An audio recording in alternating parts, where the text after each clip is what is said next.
नमोस्तु मनश्री, नमोस्तु मनश्री, नमोस्तु मनश्री। भव्यजनों, जैसा कि आपको विदित है, कल गुरुदेव के वर्षायुग का कलश स्थापित होगा और हम बनेंगे साक्षी, हम बनेंगे पुण्यार्जक, हम बनेंगे अपने जीवन को धन्य करने वाले व्यक्तित्व। आज गुणायतन की परिकल्पना को पूर्ण करने में ऑनलाइन जिन्होंने अपने आप को संबद्ध करके जीवन को धन्य किया है, उनके नाम में उच्चार रहा हूं। आपकी तालियां उन तक पहुंचे। निर्माण निधि से निर्माण मित्र के रूप में अपने आप को बढ़ाया है श्रीमती स्वर्णा रेखा जैन, प्रवीण जैन पुणे ने, बहुत बहुत साधुवाद। और यहाँ आज उपस्थित होकर के अपने आप को गुणायतन के स्तंभ के रूप में संबद्ध किया है श्रीमती आशा जी, धर्मपत्नी श्रीमती आदेश जी जैन, राहुल जी, मिताली जी, आयुषी जैन गुड़गांव ने, वे उपस्थित हैं। तो आ जाएं, गुरुदेव चरण का अभिवंदना करें, आशीर्वाद प्राप्त करें। और नहीं है तो गुरुदेव का आशीर्वाद होने तो है ही, हमारी सद्भावना, हमारी उनके प्रति ये भाव वहाँ तक पहुँचे।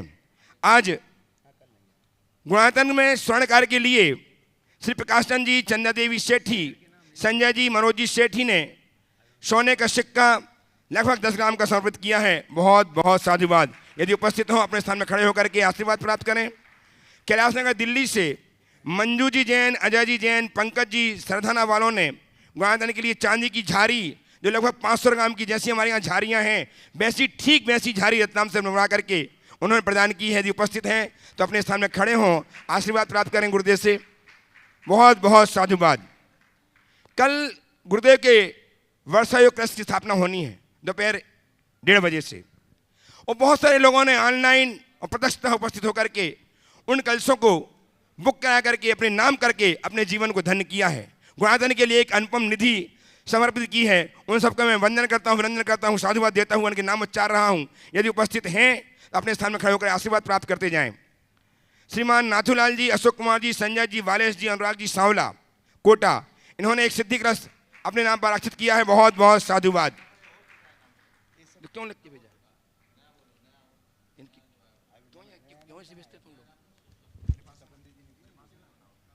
ऑनलाइन आज जिन्होंने अपने आप को संबद्ध, जिन्होंने अपने आप के लिए सिद्धि कलश से जोड़ा है, लिया है, आरक्षित कराया, उनके नाम में उच्चार रहा हूँ। रतलाम से श्रीमान कमल कुमार जी, श्रीमती कुसुम जी, सुश्री शिखा जी, रुचि जी एवं अंश पावड़ीवाल परिवार ने, बहुत बहुत साधुवाद। जब भी आए गुरुदेव से आशीर्वाद प्राप्त करने के लिए अवश्य आए।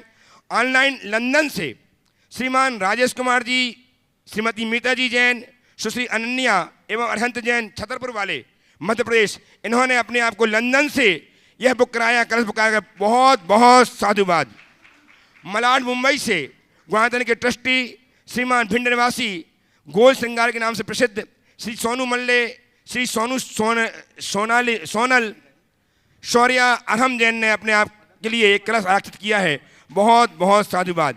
ऐसे ही यहाँ उपस्थित होकर के टीकमगढ़ से श्रीमान बाबूलाल जी सतभैया, श्री अखिलेश जी, मीना जी सतभैया, श्री असीम जी, श्रीमती रिम्पी, अपूर्व, श्रीमती प्रिया जैन, श्री सिद्धे अरु, दिविज मेरू, इन्होंने अपने आप के लिए एक कलश आरक्षित किया है। यदि उपस्थित हैं तो आएँ, गुरुदेव चरणों के अभिवंदना करें, आशीर्वाद प्राप्त करें। सतभैया परिवार टीकमगढ़ आ जाइए, इनका सम्मान करेंगे।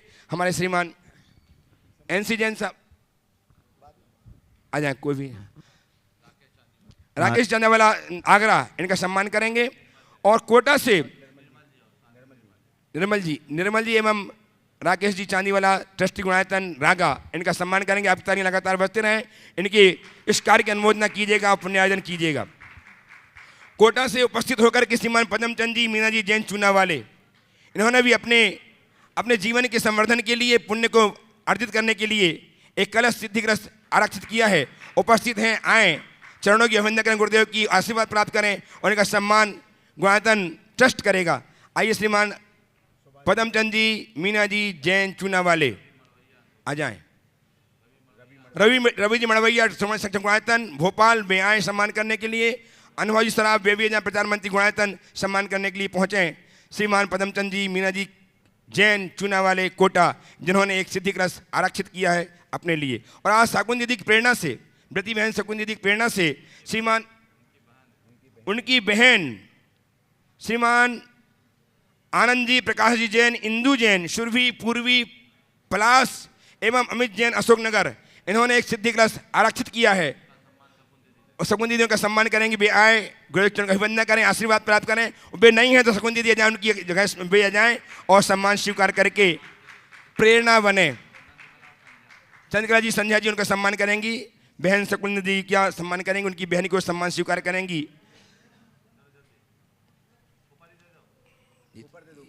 ये हो गए बोल रहे हैं आप। और अब आगे कार्यक्रम के लिए मैं आमंत्रित कर रहा हूं श्रद्धेय बाल ब्रह्मचारी भैया दसम प्रतिमाधारी अशोक जी को, वे कार्यक्रम को गति प्रदान करें। आइएगा बंधुओं, जैसा कि हम और आप सभी जानते हैं, पूज्य महाराज श्री का इस वर्ष का पावन वर्षायोग सम्मेद शिखर की पावन तीर्थ धराधाम पर संपन्न होने के लिए जा रहा है और उसकी मंगल कलश स्थापना कल दोपहर को हम सभी लोग देखेंगे। लेकिन मंगल कलश स्थापना का मांगलिक कार्यक्रम भव्यतम मंडप से प्रारंभ हो, उसके पूर्व बेला में कल प्रातःकाल 7:45 पर ध्वजारोहण हम संपन्न करेंगे। उसके बाद मंडप का उद्घाटन होगा और उसी विशालतम मंडप से कल महाराज श्री का मंगल प्रवचन सुन सकेंगे। हम सभी के लिए बहुत ही हर्ष और उल्लास के साथ ये सूचना दे रहे हैं कि अभी तक महाराज श्री के प्रातःकालीन प्रवचनों के जो नियमित श्रोतागण थे, जो प्रतिदिन महाराज श्री का मंगल प्रवचन सुनते थे जिनवाणी चैनल पर, अब आप लाइव महाराज श्री का मंगल प्रवचन सुन सकेंगे। प्रातः 7:55 से शांति धारा और उसके तुरंत बाद महाराज श्री का मंगल प्रवचन पारस चैनल पर आप लाइव प्रतिदिन सुन सकेंगे। तो ये सौभाग्य आपके हाथों में होगा। उसके साथ साथ में आदिनाथ चैनल और प्रामाणिक ऐप पर आप लाइव सुनते ही सुनते हैं। तो कल प्रातःकाल के इस मांगलिक कार्यक्रम को में आप जरूर सम्मिलित हों और कल का मंगल कलश स्थापना का मांगलिक कार्यक्रम जिनवाणी चैनल, आदिनाथ चैनल पर आप और प्रामाणिक ऐप पर आप लाइव देख सकेंगे। बंधुओं, जिन्होंने मंगल कलश स्थापना के सौभाग्य प्राप्त किए हैं सिद्धि कलश में, श्री नाथूलाल जी, अशोक कुमार जी, संजय जी, बालेश जी, अनुराग जी शामला, कोटा राजस्थान से करतल ध्वनि से सम्मान करते आए। श्रीमती शरद मोदी, श्री पीकी मोदी, नेहा जयशंकर निशांत, प्रांजल सिद्धांत मोदी, सागर मध्य प्रदेश से जो यहाँ पर उपस्थित हों तो अपने स्थान पर खड़े होकर के मंगल आशीष ग्रहण करते जाएं। अयोध्या से श्री नीरज जी, सुधा जी, अरहम, कनक, सिद्धि जी सेठी। इंदौर मध्य प्रदेश से श्री राजेश जी, मीना जी, देविया, सुरेश जैन, टीकमगढ़ वाले। रांची से श्री प्रकाश चंद जी, चंदा देवी, संजय जी, मनोज जी सेठी। आगरा उत्तर प्रदेश से श्री पन्नालाल जी, श्रीमती श्री प्रकाश चंद जी जो यहाँ उपस्थित हैं तो आते जाएं कृपया शीघ्रता से पधारें। जो भी यहाँ पर उपस्थित हैं पधारिएगा और आपका सम्मान करने के लिए हम आमंत्रित कर रहे हैं। संजय जी मलैया भोपाल से हमारे बीच हैं और मनीष जी छतपुरिया भोपाल से हमारे बीच हैं, कृपया पधारें जिनके भी नाम ले रहे हैं। आगरा से श्री पन्नालाल जी, श्रीमती सरला जी, विवेक जी, केतकी, आराध्य, देवांश, बैनाड़ा परिवार। नवी मुंबई से वृत्ति, श्राविका, नीति, राजीव कलरैया, देवर्षि, राजर्षि, अनुमा, पारुल, अरिहन कलरैया अगर यहाँ पर उपस्थित हैं तो पधारें, आगे पधारें। हाँ, श्री राजेश जी, प्रकाश चंद जी साहब आगे पधारिएगा। नहीं है ना,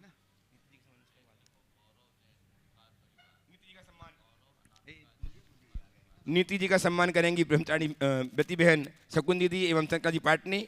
साथ ही बीना जी सम्मान करने के लिए आ जाएं।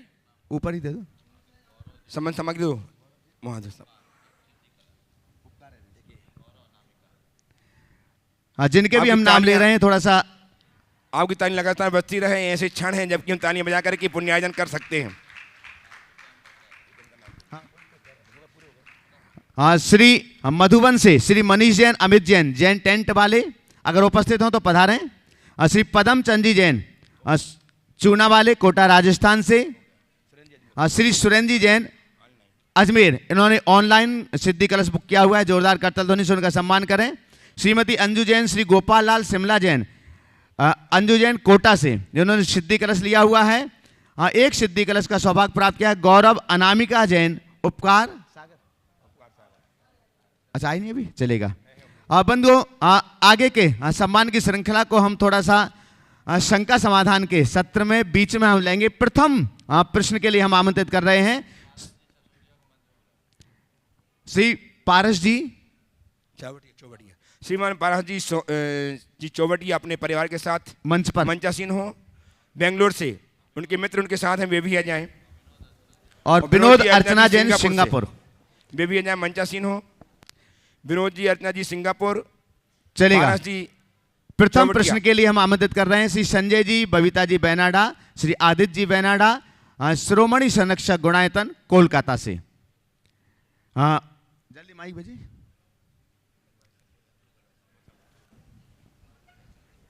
संपूर्ण परिवार के साथ में खड़े हो जाएंगे प्रश्न के लिए।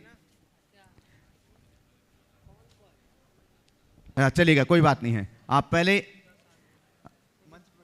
आ जाइए, मंच में आ जाइए। आप पारस जी चौबटिया आ जाइए, परिवार के साथ आ जाएं। विनोद जी सिंगापुर से, अर्चना जी आ जाएं, मंच पर ही आ जाएं और यहां से ही प्रश्न कर लेंगे।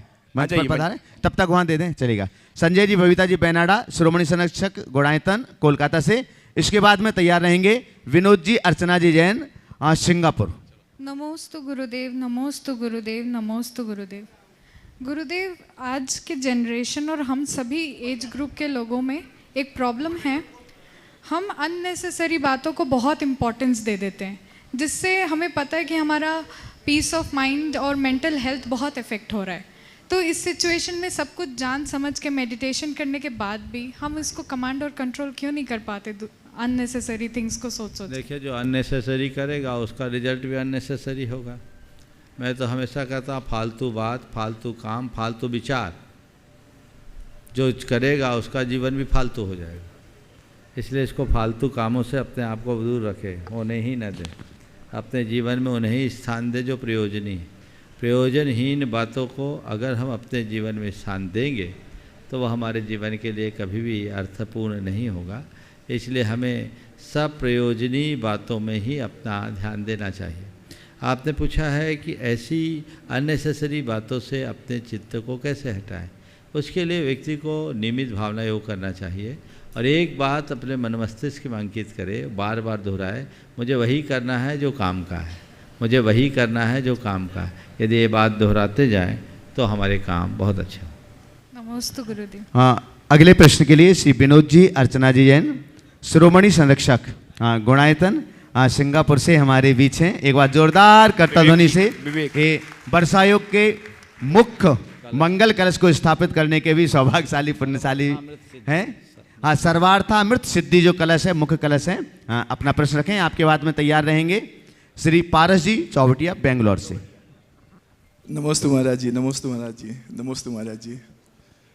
महाराज जी, आपके आशीर्वाद से सिंगापुर में मंदिरों की भी संख्या बढ़ रही है, वहाँ पे श्रावक भी बढ़ रहे हैं। आपसे एक और आशीर्वाद चाहते हैं कि वहाँ पे एक शिखरबद्ध मंदिर की स्थापना हो। कोशिश में सब लगे हुए हैं, बस आपका आशीर्वाद मिल जाए तो जल्दी से जल्दी उसकी भी हमारी परिकल्पना पूर्ण होगी। महाराज, बहुत बहुत सुंदर भावना आपने व्यक्त की है। मैं तो चाहूँगा इस दंपति का, साथ में विवेक कहाँ है? विवेक आ जाओ, तुम भी आ जाओ, यहीं आ जाओ। इस दंपति का आप लोग जोरदार करतल ध्वनि से स्वागत कीजिए। 7 समुंदर पार धर्म की ध्वजा को फहराने का इन लोगों ने काम किया। वहाँ वर्षों से चैत्यालय है और अब इनके घर में ही एक चैत्यालय था, एक और बना लिया और अब शिखरबद्ध मंदिर बनाने का भाव आप लोगों ने जगाया है। निश्चित ये भाव बहुत अनुकरणीय है और मैं तो इतना जानता हूँ, आप लोग जो सोच लेते हो वो हो जाता है। आपकी भूमिका है और विवेक और उसकी पूरी टीम बहुत सक्रियता से लगी है। ये भूमिका उत्तरोत्तर बढ़ते रहे और सबके लिए अच्छा उसका अवसर मिले, बहुत अच्छी बात है। मेरा बहुत बहुत आशीर्वाद। और एक बार आप लोग इस अर्थ में भी इनका करतल ध्वनि से सत्कार कर दीजिए कि कल इनके हाथों से जो सबसे मुख्य कलश है सर्वार्थामृत सिद्धि कलश, उनमें से एक कलश इनके हाथों से भी रखा जाना है। बहुत बहुत आशीर्वाद। नमस्ते महाराज। हाँ, महाराज- बोले बोले। महाराज जी, शंकाएं कुछ नहीं है, आपके समक्ष आती ही सारी शंकाएं दूर हो बहुत बहुत जाती हैं। आशीर्वाद। चलिए, हाँ, पारस जी। आमंत्रित कर रहा हूँ विवेक जी। विवेक जी, पूछना हाँ, है? ला जाओ, आ जाओ। कोई सवाल है विवेक क्या? जी, सिंगापुर। सवाल है? हाँ, कोई। महाराज श्री, मेरा एक प्रश्न है। आज जब मैं बन्ना पे गया था उस समय दिमाग में आया था कि जैसे हम बैल के ऊपर उसको जोतने में काम लेते हैं, घोड़े के ऊपर सवारी करते हैं या ऊँट के ऊपर रेगिस्तान में सवारी करते हैं, तो जहाँ तक मेरा ख्याल है इसमें कोई दोष नहीं है अगर हम उसको विद इन लिमिट यूज़ करें। तो इसी से रिलेटेड प्रश्न है भगवान महाराज जी कि अगर कोई सक्षम नहीं है, शरीर से स्वस्थ नहीं है, तो शिखर जी जैसे आदि सिद्ध क्षेत्र में आके अगर वो डोली करता है तो उसमें कोई दोष लगेगा? क्योंकि कई लोग ऐसा बोलते हैं कि हम देखो, इसका उत्तर मैं अनेक बार दे चुका। डोली करने में पाप लगता है। मैं कहता हूँ डोली करने में सामने वाले को रोजगार मिलता है, पर डोली करो और उसको पैसा न दो तो पाप लगेगा। नमस्ते महाराज। श्री पारस जी, सोना जी चौबटिया, शिरोमणि संरक्षक गुणायतन, और साथ में धीरज जी, सीमा जी सिपानी, बेंगलोर कर्नाटका से। आपके बाद तैयार रहेंगे डॉक्टर गिरीश जी पाटौदी, इंदौर। नमस्ते। अच्छा, हाँ, बोलिए, आप बोलिए। ये सवाल मेरे पिताजी ने पूछवाया है कि जब हम ध्यान में बैठते हैं तो हमारे समक्ष एक प्रतिमा होती है, वो चाहे किसी भी भगवान की हो, महावीर स्वामी भगवान की, आदेश्वर दादा की या पार्श्वनाथ भगवान की, और हम जब ध्यान करने में मग्न हो जाते हैं तो हमारा जो ध्यान होता है वो दूसरे भगवान के प्रति या अपने इष्ट देव के प्रति जाता है। तो इससे हमें कोई दोष लगता है क्या? देखिए, ध्यान आलम्बन खोजता है, और जब भी हम ध्यान करते हैं तो किसी भी एक आलम्बन को लेकर करते हैं। यदि हम उस आलम्बन में किसी भी भगवान का आश्रय ले, वह चाहे मूर्ति के रूप में हो या अन्य रूप में, कोई दोष नहीं। कदाचित एक भगवान से दूसरे भगवान में भी चले जाएं तो कोई दोष नहीं। लेकिन बीतराग से राग में आ गए तो आप नीचे आ गए। हमारे पूज्य, हमारे आराध्य, हमारे ध्येय, हमारे साथ बीतराग, तो हमें केवल बीतराग का आश्रय लेना चाहिए। बहुत सारे लोगों के इष्ट देव होते हैं, तो हमारे तो इष्ट 5 ही हैं जिनको हम पंच परमेष्टि कहते हैं, अरहंत, सिद्ध, आचार्य, उपाध्याय और साधु। इन 5 इष्टों में अपने मन को लगाओ तो कोई कठिनाई नहीं। इनको छोड़कर गए तो तुम्हारी आत्मा का तो अनिष्ट हो गया, क्योंकि उसमें राग भाव की पुष्टि होगी। राग भाव की पुष्टि अधर्म है और बीत राग की पुष्टि में ही धर्म है। इसका हमें ध्यान रखना। बहुत बहुत आशीर्वाद। और आपके पिताजी को भी आशीर्वाद। इनको यहाँ भेजने वाले इनका पिताश्री हैं और ये बहुत अच्छे भाव रखे हैं। और कल के जो कलश की बात की गई है, इनका भी सर्वार्थामृत सिद्धि कलश है। बहुत बहुत आशीर्वाद। और एक छोटा सा सवाल हाँ, और एक बोलो है। बोलो। हाँ, छोटा मंदिर और छोटी प्रतिमा और बड़ा मंदिर और बड़ी प्रतिमा, इससे आध्यात्मिकता में कोई अंतर आता है? देखिए, छोटा मंदिर हो या बड़ा मंदिर, मंदिर तो मंदिर है, और प्रतिमा छोटी हो या बड़ी, भगवान तो भगवान है। लेकिन आपने पूछा आध्यात्मिकता में नहीं, हमारी मनोदशा में अंतर है। जैसे बिंब हमारे अनुकूल हो तो चित्त आकर्षित होता है, मन की विशुद्धि ज़्यादा बढ़ती है। वो कई बार बड़ी प्रतिमा में भी हो जाती है, छोटे में भी।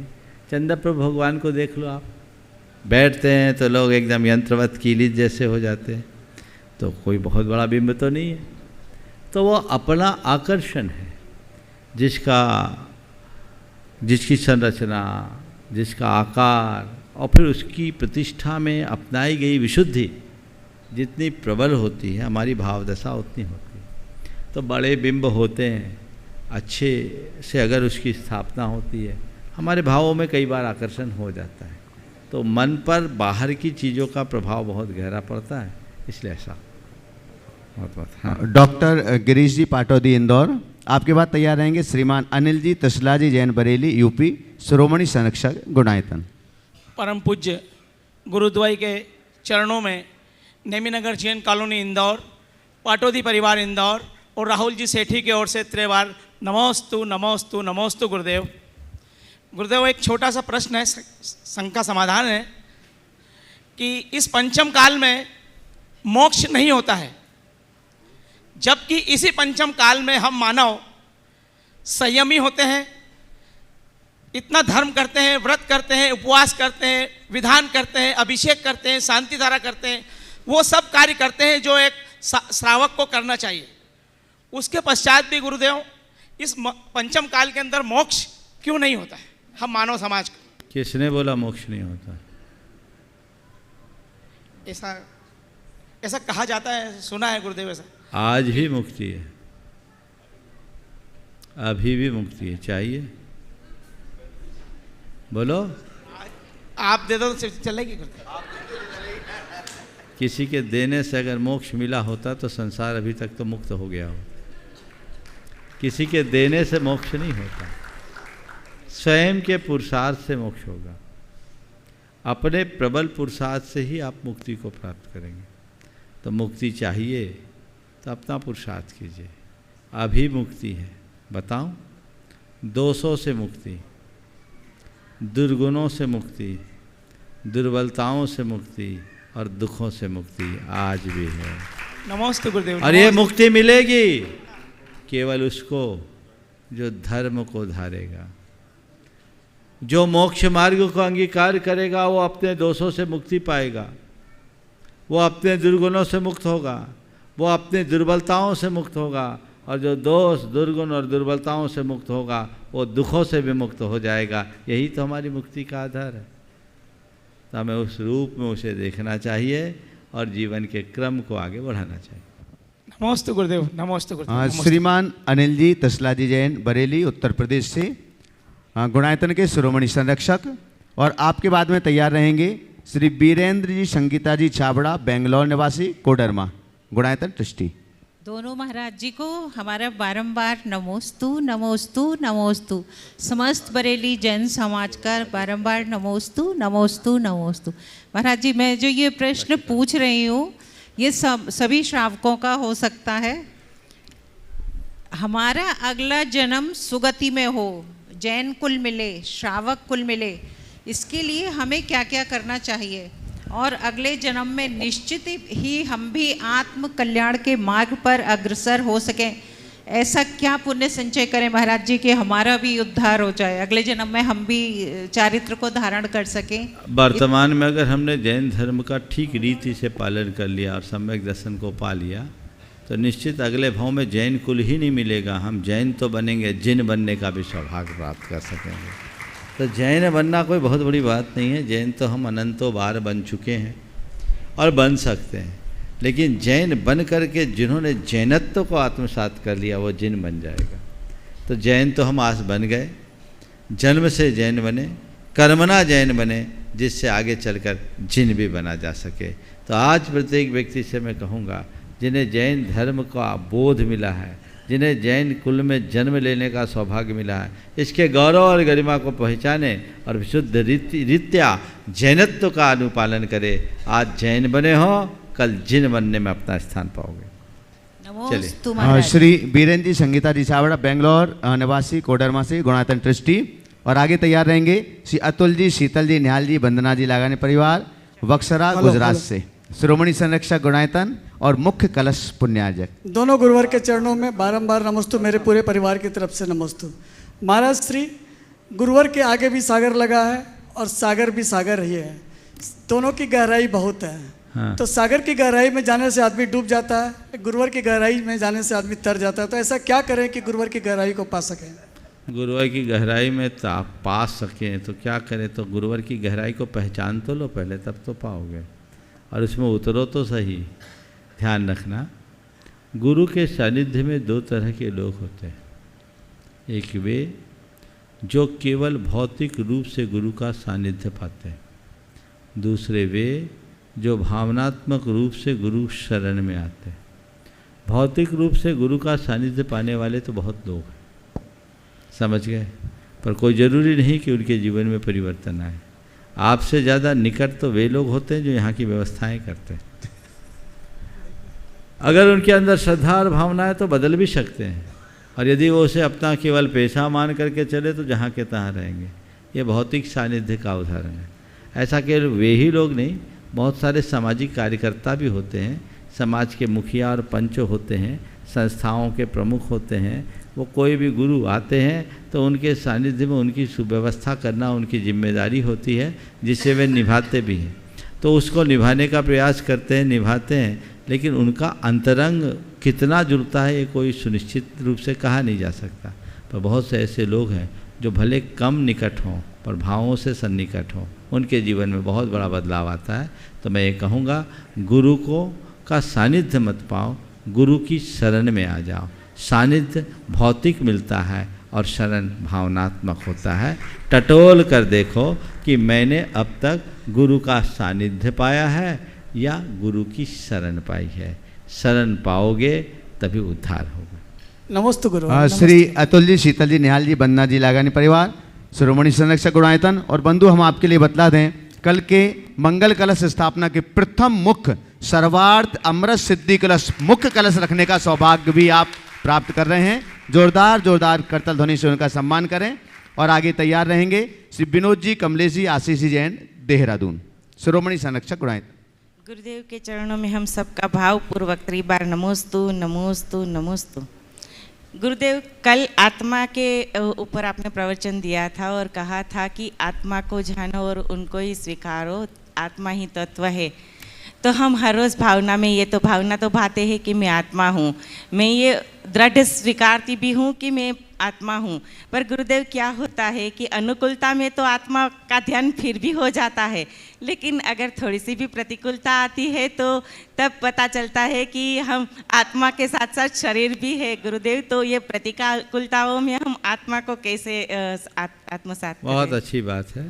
पहले तो मैं कहूँगा एक बार इस परिवार का जोरदार करतल ध्वनि से।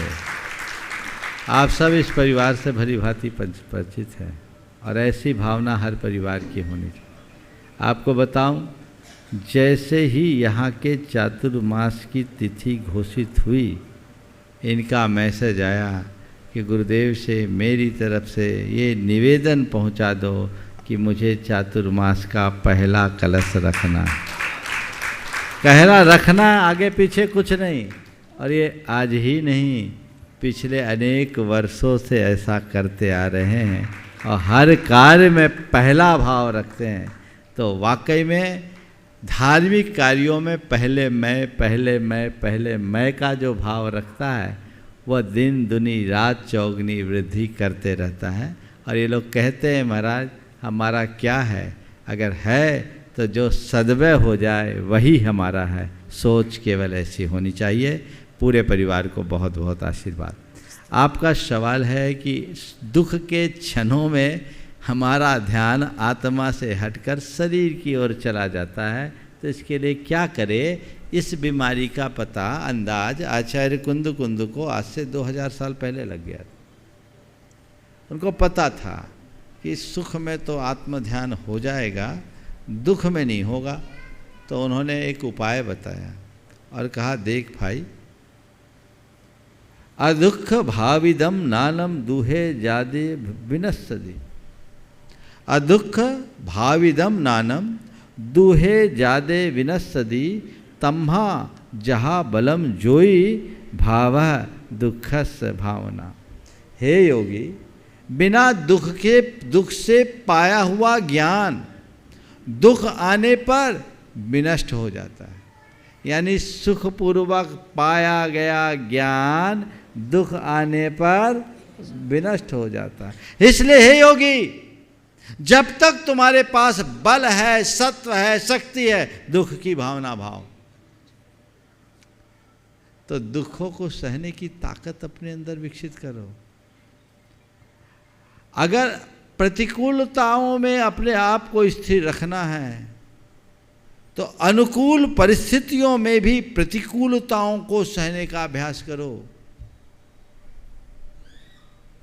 साधारण दिनों में यदि आप एसी बंद करके रहोगे ना तो लाइट जाने पर बेचैनी नहीं होगी। ये अभ्यास होना चाहिए ना। एक उदाहरण दे रहा हूँ कि थोड़ा थोड़ा कभी बंद करके रहने का अभ्यास हो। मेरे संपर्क में बहुत सारे लोग हैं, इसमें तुम भी शामिल हो, जो घर में एसी लगाए हैं लेकिन यूज नहीं करते। क्यों? कभी कहीं समस्या आ जाए तो परेशान ना हो। तो इसी तरह व्यक्ति को कष्टों को सहने की शक्ति होनी चाहिए। मेरे संपर्क में एक सज्जन है, देखिए क्या दृष्टिकोण होना चाहिए। उनके पास मर्सिडीज और आडी गाड़ी है, पर वो अपने बेटे को एक नॉन एसी स्कूल में पढ़ाते हैं और पैदल, अब तो बड़ा हो गया है, 7-8 साल पुरानी बात कर रहा हूँ, उसे पैदल बस स्टॉप तक छोड़ने जाते साधारण बस से। किसी ने उनसे कहा कि तुम्हारे पास सारे सुख साधन हैं तो तुम ये सब क्यों करते हो? उसको तो अच्छे एसी स्कूल में भेजना चाहिए और उसको अपनी घर की गाड़ी से भेजना चाहिए। बोले मैं ये सब कर सकता हूँ, लेकिन मैं एक ही बात जानता हूँ, मेरे पिता के पास पैसा नहीं था। मैं तो जिस स्कूल में पढ़ा हूँ अपने घर से बोरी लेके जाता था। पुराने समय में तो ऐसा होता था, बोरी लेके जाता था, बोरी पर बैठ के मैं पढ़ा हूँ। मेरे पिता के पास पैसा नहीं था, आज मेरे पास पैसा है, ठीक है। पर आज मेरे पास पैसा है, कोई जरूरी नहीं कल मेरे बेटे के पास भी पैसा रहे।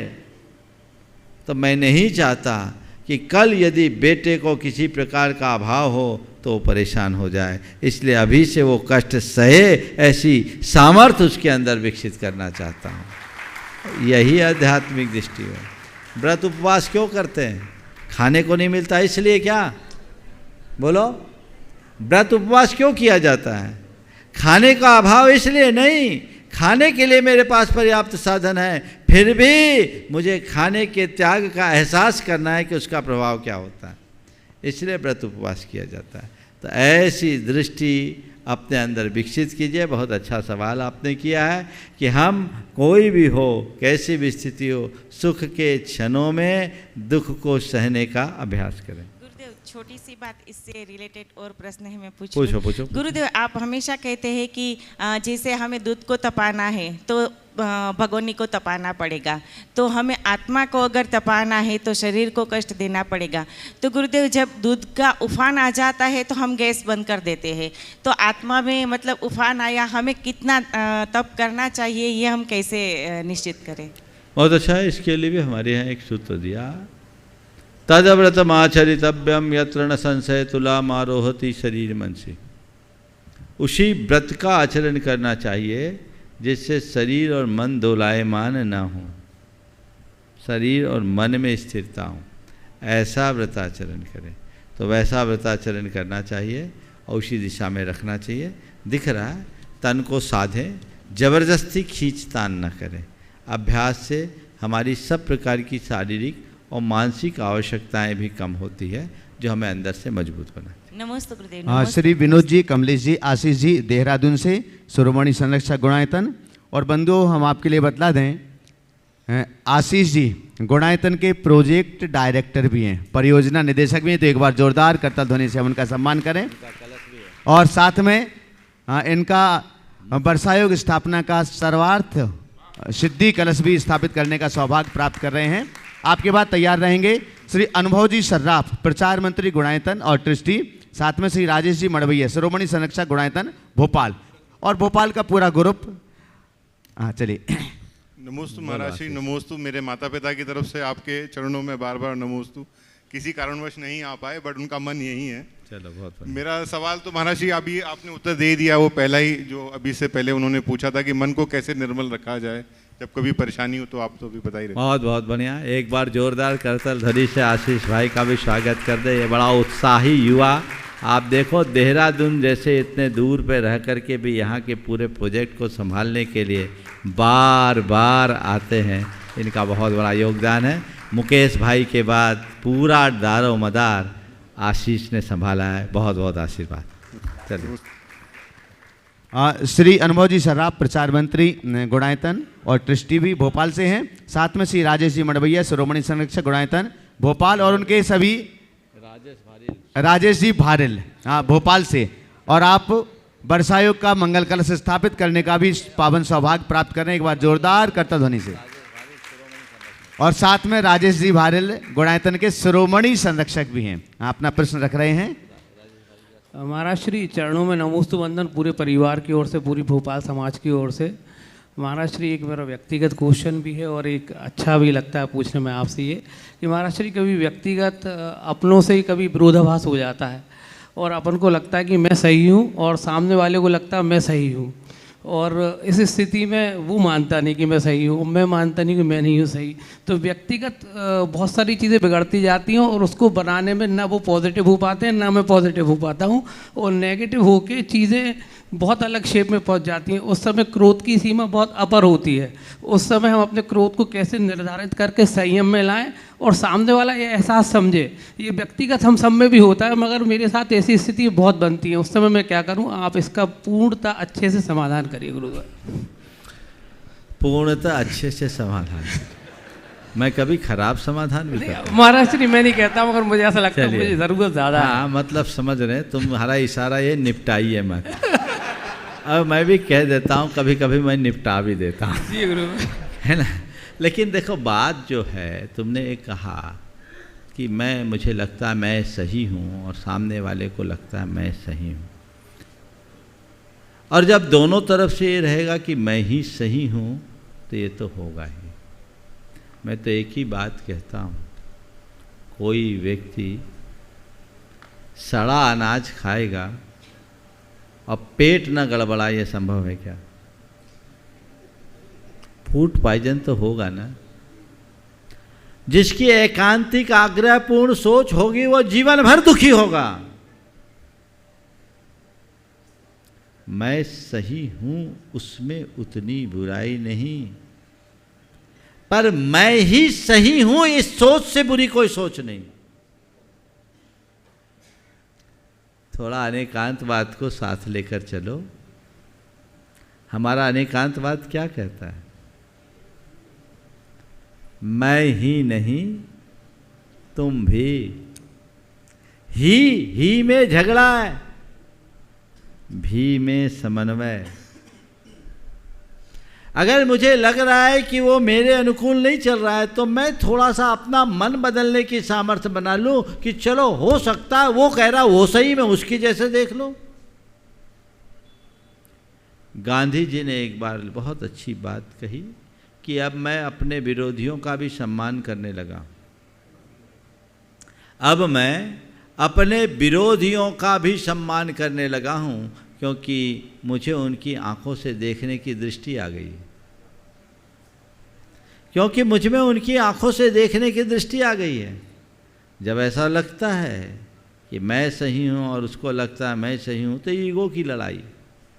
अगर अनेकांत को अपना आदर्श बनाओ, आज से तय कर लो कि महाराज ने कहा था मैं सही हूं तो सही हूं, पर वह भी सही हो सकता है, इस संभावना को मैं कभी ना भूलूं। और जब मैं इस संभावना को सामने रख करके चलूँगा तो मैं सही हूँ तुम भी सही हो। विनोबा जी से किसी युवक ने जाकर कहा कि बाबा पता नहीं लोग मेरी बात को क्यों नहीं तवज्जो देते हैं, जबकि मैं पूरी तरह सही होता हूँ फिर भी लोग मेरी बात को नहीं मानते। विनोबा जी ने कहा क्या तुम इस बात पर कायम हो कि केवल तुम ही सही होते? बोले हाँ, जो मैं कहता हूँ वही सही होता है। बोला अच्छा ये बताओ हिमालय किधर है? उसने जवाब दिया उत्तर में।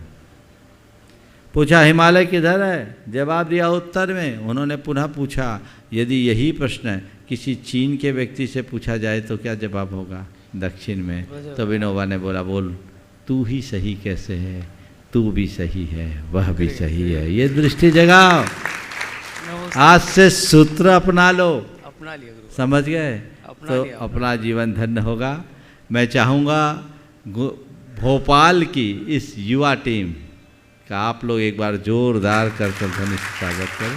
ये जितने खड़े हैं सब गुणायतन के ट्रस्टी और शिरोमणि, बड़ी सक्रिय और समर्थ युवा टीम है, बहुत तत्परता के साथ जुटी हुई है। मैं सभी को आशीर्वाद दे रहा हूँ, अभी से कमर कस लो, आगे बिगुल बजने वाला है। गुरुवर राजेश भैया क्वेश्चन पूछेंगे आप आपसे। पूछो राजेश।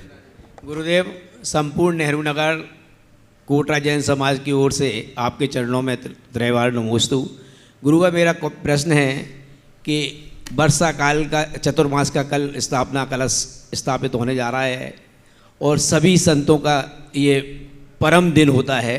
मैं ये जानना चाहता हूँ कि हम आम सामान्य जीवों के लिए इस वर्षा काल योग में ऐसा क्या करना चाहिए कि हमारा भी कुछ उद्धार हो जाए। बहुत अच्छा सवाल है और बहुत बढ़िया है। कलश स्थापना से पूर्व आपने पूछा, साधु संतों का चातुर्मास किस लिए होता है? साधु संत चातुर्मास करते हैं अपनी साधना के लिए, अपनी आराधना के लिए, है ना। हम अपनी प्रवृत्ति को रोकते हैं और निर्वृत्ति की ओर बढ़ते हैं, क्योंकि प्रवृत्ति में हिंसा की संभावना होती है और हम उसे रोक करके निर्वृत्ति की ओर बढ़ते हैं। तो जब साधु संत प्रवृत्ति से निर्वृत्ति की ओर बढ़ते हैं, हम कम से कम अपनी दुष्प्रवृत्तियों को कुछ तो कम करें। 4 महीने के लिए आप ज़्यादा नहीं कर सकते तो कुछ संकल्पों से अपने आप को बांधे और ये तय करें कि 4 महीने मैं खान पान में इन चीज़ों का संयम रखूँगा, अपने आचार व्यवहार में इतनी निर्मलता रखूँगा, अपना धर्म ध्यान और अधिक वृद्धिंगत करूँगा, साधु संतों की सेवा भैया वृत्ति में अपने आप को लगाऊँगा और जितना बनेगा तब त्याग में अपना जीवन बनाऊँगा। आप बैठिए, हर व्यक्ति बैठे और अपनी एक दिनचर्या सुनिश्चित करें कि मैं चातुर्मास में कुछ हट करके जीऊँगा, तो निश्चित जीवन में बहुत बड़ा बदलाव होगा। गुरुवर, अनुज जैन एक क्वेश्चन पूछना चाहते हैं, दिल्ली से आए आप। चलो एक और, बस घड़ी बहुत आगे बढ़ रही है, इनकी लिस्ट बड़ी है। महाराज जी के चरणों में सादर वंदन, नमस्तु। महाराज जी, एक छोटा सा सवाल है मेरा। जब मैं कॉलेज लाइफ में था, मेरी आर्मी में जाने की बहुत इच्छा थी। अब मेरा 4.5 साल का बेटा है, अगर वो कभी मेरे को कहता है कि मैं आर्मी में जाना चाहता हूँ, तो मेरा क्या उत्तर होना चाहिए? और यदि हाँ में उत्तर है और वो आर्मी में जाता है और 10-15 आतंकवादियों को ढेर करके आता है, तो मैं उसका स्वागत करूँ या उसको डांट लगाऊँ? देखिए, अगर आपका बेटा कहता है कि मेरा आर्मी में जाने का मन है, तो आप तो बेटे से यही कहो, बेटा मेरा तो मन में ही रह गया, तू जा, मेरे मन की पूर्ति तू कर देगा, मुझे खुशी होगी। अब रहा आर्मी में जाकर 10-5 को ढेर करने का सवाल, तो वो किसी को मारने के लिए नहीं मारेगा, देश को बचाने के लिए मारेगा। तो मारने वाले से बचाने वाला धर्म बड़ा होता है। बचाना धर्म है, मारना पाप। हम मारने वाले नहीं हैं, बचाने वाले। मैं यहाँ पर आमंत्रित कर रहा हूँ सबको आशीर्वाद राजेश जी भारल साहब के लिए, जो गुणायतन के शिरोमणि संरक्षक हैं और कल वर्षायोग मंगल कलश स्थापना को स्थापित करने का भी, मंगल कलश को स्थापित करने का भी सौभाग्य प्राप्त कर रहे हैं। यहाँ पर आमंत्रित कर रहा हूँ, पधारें राजेश जी भारल भोपाल से।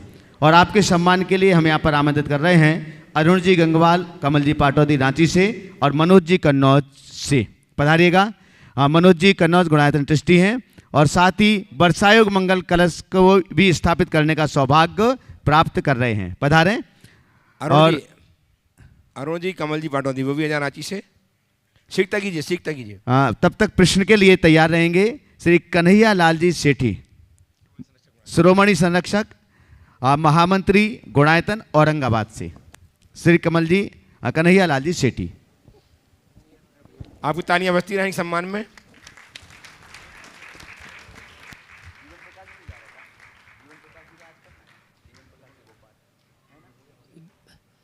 महाराज जी नमस्तु नमस्तु नमस्तु।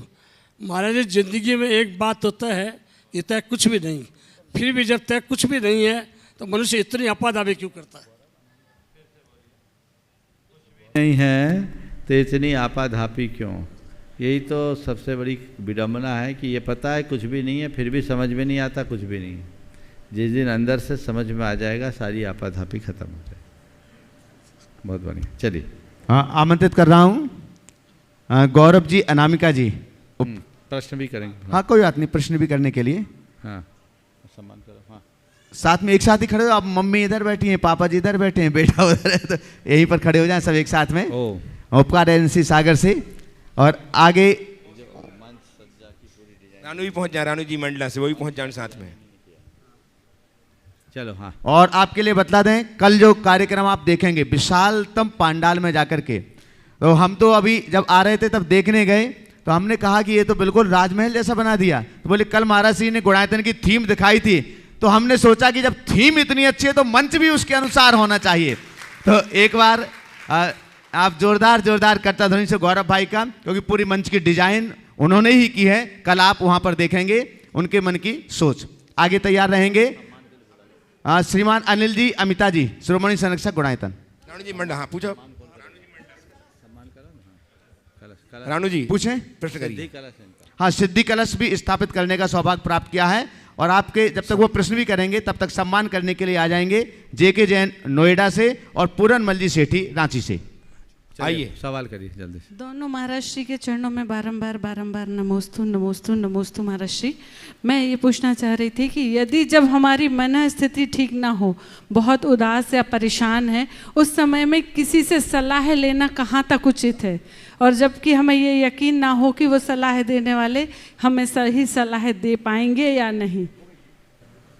देखिए, मन स्थिति अच्छी नहीं है तो मार्गदर्शन तो लेना चाहिए, पर ऐसे व्यक्ति का मार्गदर्शन लेना चाहिए जो हमें हमेशा अच्छा मार्गदर्शन देता है।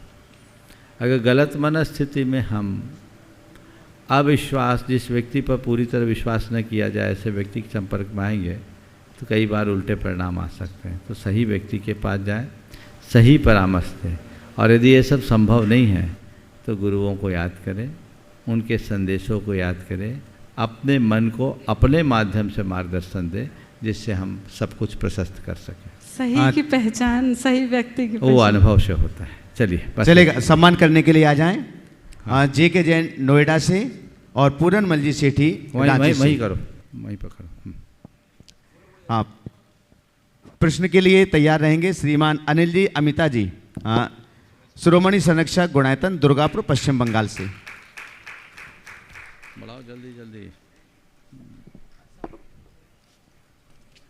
आपकी तालियां जैसी बजना चाहिए। सम्मान की श्रृंखला जब कभी भी हो। सवाल करिए। चलिए प्रश्न करेंगे अनिल जी। तैयार रहें। हाँ, आगे तैयार रहेंगे श्री पूरनमल जी सेठी रांची से प्रश्न करने के लिए। गुरुदेव, समस्त दुर्गापुर परिवार की ओर से, दुर्गापुर समाज की ओर से और मेरी परिवार की ओर से दोनों महाराजा को नमोस्तु नमोस्तु नमोस्तु। गुरुदेव, अपने उद्देश्यों की और उपलब्धियों की प्राप्त करने के लिए हम लोग लगातार अनवरत एक प्रयास करते हैं जिसको हम स्पर्धा कहते हैं, प्रतिस्पर्धा। और गुरुदेव, कभी कभी उस प्रतिस्पर्धा में क्रोध और दुख भी होता है, जलन भी होती है। तो गुरुदेव, हम ऐसा क्या करें कि हम उस स्पर्धा में न फंसकर अपने से अपनी प्रतिस्पर्धा करें, आत्म प्रतिस्पर्धा। उसके लिए हम क्या कर सकते हैं कि हमारा विकास सर्वांगीण हो? बहुत अच्छी बात है। अपने उपलब्धियों के लिए या उन्नति के लिए मनुष्य को सतत प्रयास करना चाहिए और ये एक अच्छा गुण है। पर उसके लिए की जाने वाली प्रतिस्पर्धा एक बड़ी दुर्बलता है। हम अपने उन्नति के लिए प्रयास करें पर प्रतिस्पर्धा न करें। प्रगति के पथ पर चलना मनुष्य का पुरुषार्थ है, पर किसी दूसरे से होड़ करना उसकी बड़ी दुर्बलता। जब हमें कहीं जाना है तो हम किसी दूसरे को अपना टारगेट न बनाएं। हम खुद अपना लक्ष्य अथवा ध्येय सुनिश्चित करें और उसे प्राप्त करने के लिए अपना सर्वस्व समर्पित करें। जब हम खुद के ध्येय को प्राप्त बनाएंगे और उसे पाने में अपनी शक्ति लगाएंगे तो एक स्थायी उपलब्धि घटित होगी। और हम जब दूसरे को रखेंगे तो फिर वो हमें कुछ भी हासिल नहीं होने देगा, क्योंकि उसमें भी हमारे सामने हमारा लक्ष्य नहीं होगा, हमारे सामने वाला व्यक्ति होगा। जब व्यक्ति खुद की खुशियों का आधार स्वयं को बनाता है तो उसका चित्त खुशियों से सराबोर हो जाता है, और जब व्यक्ति अपनी खुशियों को दूसरों के ऊपर निर्भर कर लेता है तो वहीं रह जाता है। नमोस्तु गुरुदेव। इस बीच जिनेंद्र कुमार, रश्मि जैन, आदित्य विदित जैन नोएडा से, उन्होंने एक सिद्धि कलश के लिए सौभाग्य जागृत किया है। अगर यहाँ पर उपस्थित हैं तो पधारें। गुणायतन के संरक्षक श्री जिनेंद्र कुमार, रश्मि जैन, आदित्य विदित जैन नोएडा से, अगर यहाँ पर हैं तो पधारेंगे। और आपका सम्मान करने के लिए हम आमंत्रित कर रहे हैं वीरेन जी छाबड़ा कोडरमा और पप्पू जी छाबड़ा कोडरमा से, पधारेंगे। तब तक पूरनमल जी सेठी रांची। प्रश्न पूरन जी सवाल कर लीजिए। पूरन जी अपना सवाल करें तब तक। हो गया चलिए। और नमस्ते महाराज, मेरा अभी एक सप्ताह पहले एक लखनऊ में एक शादी में जाने का कार्यक्रम था सर। तो वहाँ पे देखा कि अपने सामेला एक होता है, उसमें जैन पद्धति से पूजा वूजा की जाती है। तो वहाँ पे देखा कि एक लकड़ी की प्रतिमा पार्श्वनाथ की, उसको आसन पर एक विराजमान करके वो लोग पूजा कर रहे थे, मतलब जो पूजा होती है। तो ये कहाँ तक उचित है? देखिए, एक समय था जब एक संघ विशेष काष्ठ की प्रतिमा को पूजा करता था। उस संघ का नाम था काष्ठा संघ।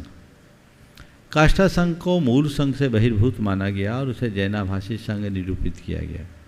एक काष्ठा संघ के बहुत सारे ज्ञानी, तपस्वी, मुनि, आचार्य थे और उनका अपना एक प्रभाव था, लेकिन आज वो लुप्त हो गया। ये परंपरा ज़्यादा आगे नहीं बढ़ी। तो वो प्रतिष्ठित तो नहीं थी, अप्रतिष्ठित थी। अप्रतिष्ठित। तो वो लोग कब से ऐसा कर रहे थे? वो बोलते हैं कि हमारे यहाँ तो ऐसा ही होता है। तो काष्ठा संघ की कोई परंपरा उनसे जुड़ गई। चलिए हाँ, श्री अरुण जी सीमा जी गंगवाल रांची से गुणायतन के लिए जेके जैन का सम्मान करें। नहीं करें, आ जाओ जल्दी। आइएगा सम्मान के लिए। हाँ, बीरेन जी छावड़ा और पप्पू जी छावड़ा कोडरमा से, अगला नाम जिन्होंने सिद्धि कलश स्थापित किया है, उनका सम्मान यहाँ पर किया जाएगा। जोरदार करतल ध्वनि से प्रश्न के लिए तैयार रहेंगे अरुण जी सीमा जी गंगवाल रांची, गुणायतन के लिए समर्पित व्यक्तित्व। और इसके बाद तैयार रहेंगे गुणायतन मंत्री लता जी गंगवाल के पोते अरहत गंगवाल गया से। हेलो, दोनों गुरुओं के चरणों में नमोस्तु। औरों को तो जो मिला है वो मुकद्दर से मिला है, औरों को तो जो मिला है मुकद्दर से मिला है, और मेरे को जो मिला है वो तेरे दर से मिला है गुरुवर, तेरे दर से मिला है। गुरुवर, प्रश्न ये है कि क्रियाओं वाला धर्म हमारे विचारों में और स्वभाव में क्यों नहीं आ पाता? एक छोटी सी घटना के साथ मेरी खुद के शहर की है। एक बहन जी ने उत्तम क्षमा के दिन पूजा की, बड़े भाव से 6-7 पूजा करके निकली और बाहर में ड्राइवर नहीं मिला उसको। 6-7 मिनट तक वो परेशान रही। ड्राइवर मिलते ही जो उस पर बरसी है, उत्तम क्षमा का अर्घ चढ़ा करके आई थी, और जो बरसी है गुरुवर मैं बता नहीं सकता। तो ये कब हमारे क्रियाओं का असर विचारों में आएगा? नमस्ते। जब तक हम अपनी क्रियाओं को यांत्रिक बनकर करेंगे तो उसका कोई प्रभाव नहीं होगा, और जब हम अपनी क्रियाओं को जीवंतता के साथ करने लगेंगे तो उसका दीर्घकालिक असर पड़ेगा। तो अपनी क्रियाओं को हम यंत्रवत न करें, अंदर से स्पर्श करके करें, तब काम सही होगा और सफल होगा। मैं तो कई बार बोलता हूँ, कहीं एक अगरबत्ती जलाओ तो अगरबत्ती के बुझ जाने के बाद भी घंटे भर तक उसकी खुशबू होती है, सुगंध रहती है। पर तुम 1 घंटा पूजा करके निकले और 5 मिनट तक उसका असर नहीं, यानी तुम्हारी क्रियाएं सतही है, आत्मस्पर्शी नहीं। जब हम आत्मस्पर्शी क्रिया करेंगे तभी जीवन आगे आज का दोपहर का उद्बोधन का आपका एक लाइन गुरुवर मेरे को अभिभूत कर दिया। परंपरागत धर्म से हट करके हम लोग कुछ आधुनिक तरीका से युवाओं को लुभाएं, और उसके कृति शायद ये अनुभव केंद्र है। गुरुजी, बहुत बहुत उपकार आपका। बहुत चलिए। अरहत गंगवाल गया, आगे तैयार रहेंगे अजीत कुमार पंकज कुमार जी गुड़गांव। हाँ, आप भी मुख्य कलश स्थापक हैं और गुणायतन के शिरोमणि संरक्षक, अलवर राजस्थान से। नमोस्तु महाराष्ट्री। महाराष्ट्री, मेरा प्रश्न है कि सब इंसान का सपना होता है कि वो बड़े होकर कुछ बने। आपका सपना था कि आप महाराष्ट्री बने, वो आप बन चुके हैं। और महाराष्ट्री, आप तो धर्म के एक सुपरस्टार हैं, और मेरा सपना है महाराष्ट्री कि मैं फिल्म इंडस्ट्री का सुपरस्टार बनूं। तो महाराष्ट्री, बहुत लोग कहते हैं कि अगर ये तुम सपना छोड़ दो क्योंकि इससे गंदा आदत भी लग सकता है, तो महाराष्ट्री मैं जितना भी बड़ा हो जाऊं, मेरे अंदर जैनी का तो रहेगा ही। मैं ऐसा कभी कुछ करूंगा नहीं क्योंकि मेरे अंदर जैनी का हमेशा रहेगा ही। तो महाराष्ट्री, सही है कि गलत है? देखो, बहुत अच्छा सवाल किया है इस छोटे से बच्चे ने। सपना देखना कोई बुरी बात नहीं, पर सपना को साकार करना साधारण बात नहीं। जो सपना देखे हो उस सपना को साकार करो। तुम्हारी इच्छा है कि मुझे फिल्म इंडस्ट्री में सुपरस्टार बनना है, पर पता है सुपरस्टार कितने बनते हैं? बहुत कठिनाई होती है, समझ गए? अगर हर व्यक्ति ये सपना देख ले कि मुझे प्राइम मिनिस्टर ऑफ इंडिया बनना है, भारत का प्रधानमंत्री बनना है, तो क्या संभव है? तो सपना देखते समय हमें अपनी भूमिका भी देखनी होगी। केवल सपना देखना होगा तो सपना ही देखते रहोगे और कुछ नहीं होगा। तो अभी मैं तुम जैसे बच्चों को एक संदेश दूंगा कि अभी तो तुम्हारे अंदर सही समझ भी विकसित नहीं हुई, तुम अपने जीवन का लक्ष्य क्या बनाओगे? जब तुम्हारे अंदर समझ हो जाए तब तुम अपने जीवन का लक्ष्य बनाना और उसके अनुरूप पुरुषार्थ प्रकट करना। जहाँ तक अपने संस्कारों की बात है, अगर संस्कार अच्छे हैं तो कहीं कठिनाई नहीं होती, टिक सकते हैं। लेकिन एक बात सदैव ध्यान रखना, संस्कारों पर संगति भारी पड़ती है, समझ गए? अच्छे संस्कार वाले लोग भी माहौल से प्रभावित हो जाते हैं और कई बार बह जाते हैं।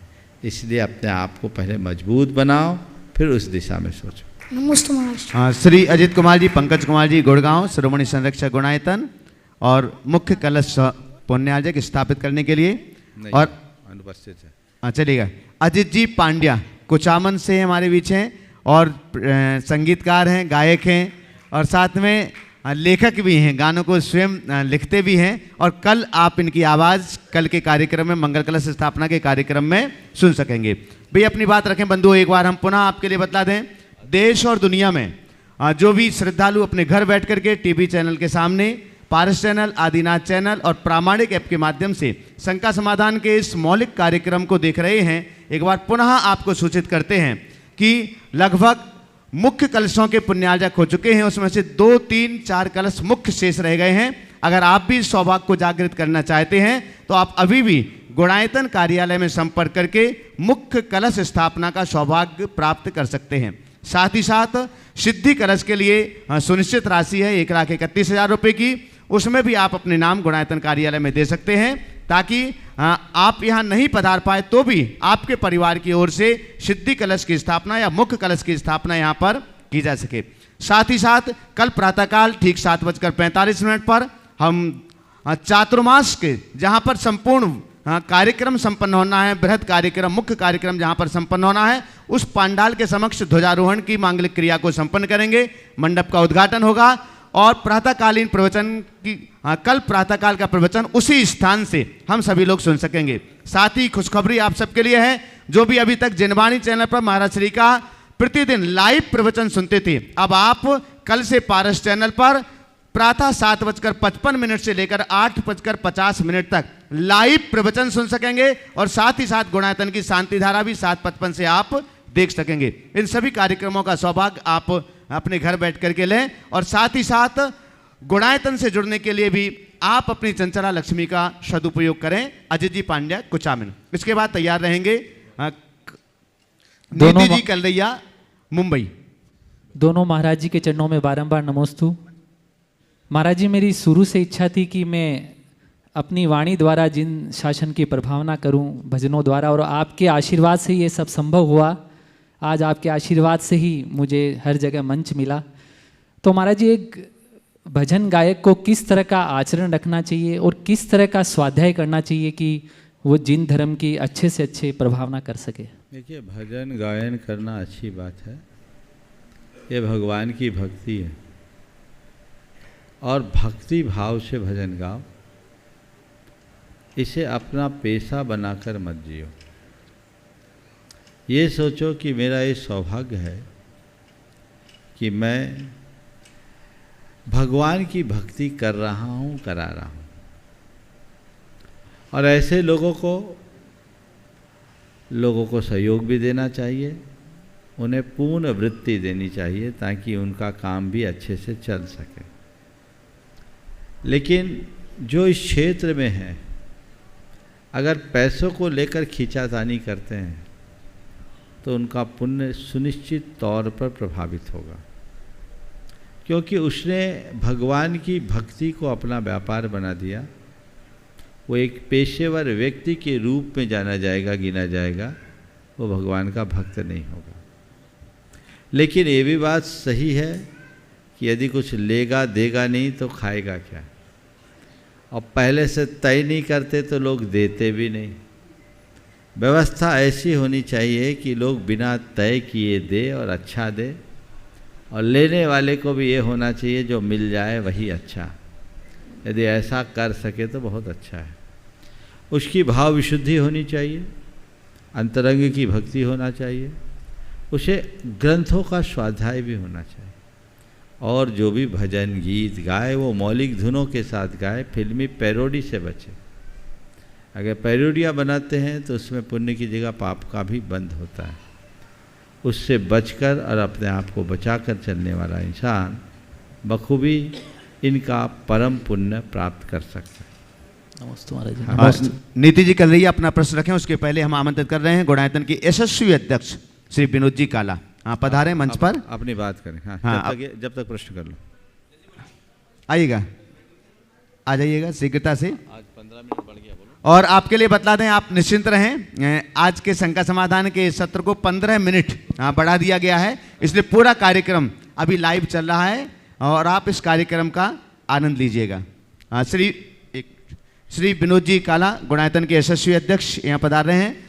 कल का बंधुओं, यह कार्यक्रम जो वर्षायुक्त मंगल कलश स्थापना का मांगलिक कार्यक्रम है, दोपहर को ठीक 1:30 बजे से आप सभी लोग देख सकेंगे, और इस कार्यक्रम को आप लाइव अपने घर से बैठे हुए भी देख सकेंगे, जिनवाणी चैनल, आदिनाथ चैनल और प्रामाणिक ऐप के माध्यम से।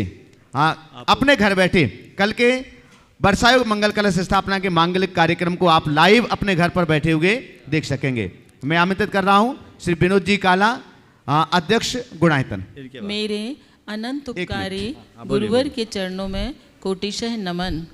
गुरुजी, कल चातुर्मास कलश की स्थापना होनी है, तो उसकी महिमा क्या है, और उसमें जैसे कलश जब हम लोग घर ले जाएंगे तो उसको किस दिशा में रखेंगे, उसकी सामग्री को क्या करेंगे, और उसके कारण क्या होता है, उसका पुण्य कितना मिलता है, ये सब के बारे में बताइए। चातुर्मास कलश एक मांगलिक प्रतीक है। साधु लोग अपना चातुर्मास का संकल्प लेते हैं, हम लोगों ने तो अपना संकल्प ले लिया, हमारा चातुर्मास तो शुरू हो गया, पर श्रावक लोग उस चातुर्मास में अपनी सहभागिता देने के लिए कलश रखते हैं। और कलश की स्थापना यानी उस पूरे चातुर्मास की सानंद संपन्नता का द्योतक होता है। और चातुर्मास में अनेक मंगल अनुष्ठान होते हैं, और सर्व मंगल अनुष्ठानों का श्रेय उन व्यक्तियों को जाता है जो चातुर्मास में कलश रखते हैं। चातुर्मास में कलश रखने के पीछे एक भाव और भी है कि इस चातुर्मास में संपन्न होने वाले चातुर्मास में होने वाली प्रभावना में मेरा क्या योगदान है। तो चातुर्मास एक बहुत बड़ा अनुष्ठान है।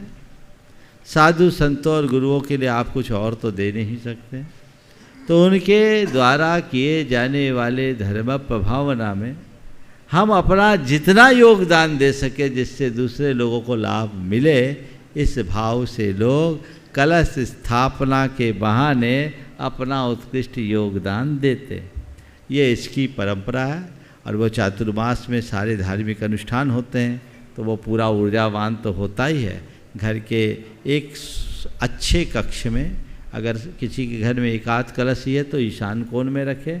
और कई लोग तो हैं अतुल भाई जैसे, जिनको हर साल कलश रखना है, अपने घर में एक कलश का कक्ष ही बना दिया, पूरा कमरा बड़ा सारा, उसमें कलश ही कलश है, और वो मंगल ही मंगल का द्योतक है, ऐसा लगाना चाहिए। हाँ विनोद जी। श्री विनोद जी काला गुणायतन के यशस्वी अध्यक्ष अपनी बात, अपनी भावनाएं आपके समक्ष रख रहे हैं।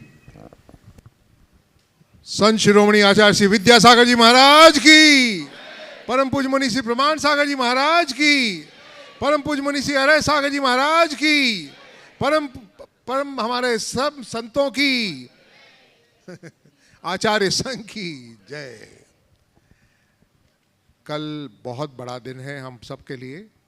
कल शिखर जी शाश्वत तीर्थराज में हमारे द्वय मुनि महाराज की कलश स्थापना का दिवस है कल।